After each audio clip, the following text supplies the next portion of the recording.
Alongside being very interested in trauma, you're also very interested and have written widely on the effects of neglect, which are really quite different, aren't they? Yeah. It's something I try to remain passionate about, though interestingly, neglect is something that it's quite hard to be passionate about. So I realised I worked for many years, maybe 15 years in the Tavistock Fostering Adoption and Kinship Care team, and since then and before that I was working with this kind of patient group. And I realised there's a group of patients, clients, children, young people, adults, who just didn't have the good enough early experiences for their personalities to grow and develop. And that in their presence, often I felt all kinds of things which I wished I wasn't feeling. So I might feel bored, I might find myself making shopping lists that I didn't want to tell anybody that I was doing. I might find in my body posture or in my tone or my feelings, I might feel very dulled down. And I thought this was because I was a bad therapist. What I didn't realise, took me ages to realise, was A, this is quite common with people with particular kinds of presenting backgrounds, and B, I wasn't alone in this, and that what these people had how these people had adapted to their very neglectful environments. And maybe the kind of the classic one would be, I work with quite a lot of these kids who were in these very awful Ceausescu regime Romanian orphanages, is that they had shut down and in order to survive. So there's a slight difference, and both bits are true.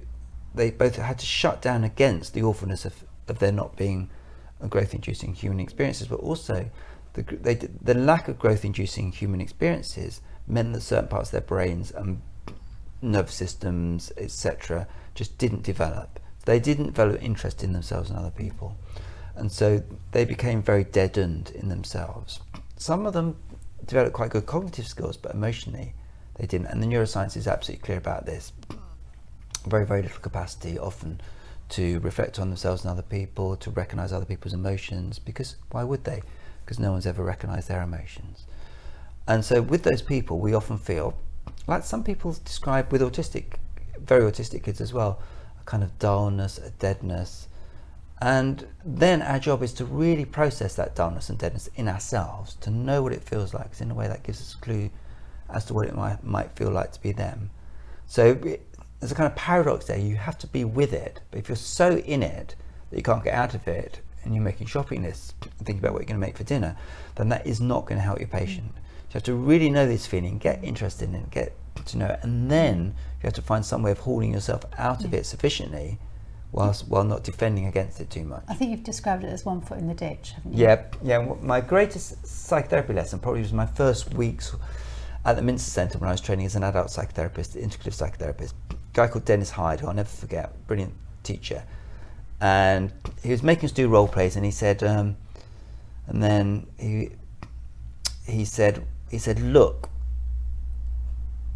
think of your patient as being in a ditch, and your job is not to get in the ditch with them, so neither of you can get out, but nor is it to be up on the bank waving at your patient, because what you need is to have one foot firmly in the ditch, one foot firmly on the bank, and offer a hand to that patient, and so that they know there's space outside the ditch that you're coming from, but also that you can get right in there with them as well. And it's getting that balance right, and for every patient it's different.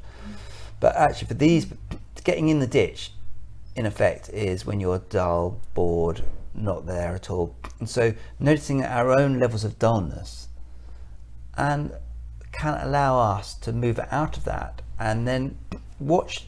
One of the fascinating things with these very neglected patients is that we don't see the little moments of hope because we're so dulled down as they are. So if you see a tiny hint of excitement, I'd stop it. What was going on there? What's happening with your hands there? Well, it looked like you might have been a bit interested, and then that might develop something which might then become part of their personality in time. So is that the key to therapeutic growth? Finding those moments where you see aliveness, just small sparks of aliveness in a dull down patient. Yeah, I think with neglected kids, it's a very central part of what will make a difference in the long term, and it's slow, incremental, moment by moment work, which eventually can give rise to. a lot of these kids can't play. A lot of these kids can't symbolize. A lot of these kids don't know what fun is.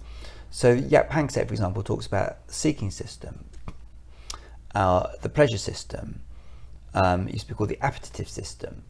We need an appetite for life. We need what the neurobiologists talk about in terms of dopamine. We need to be excited and joyful and want good things for life. That's part of our evolutionary heritage. So think about evolution. We have to, if we didn't move towards enjoyment of food and sex and things like that, then we wouldn't be able to reproduce. These very neglected patients, whether it's children or adults, don't have an experience of excitement, joy, pleasure, a seeking system, and that's what we're trying to develop with them. And actually that comes from having fun with somebody. They haven't had the playfulness that gives rise to emotional growth. So tell me more about how emotional deprivation, neglect actually affects the brain from a neurobiological perspective.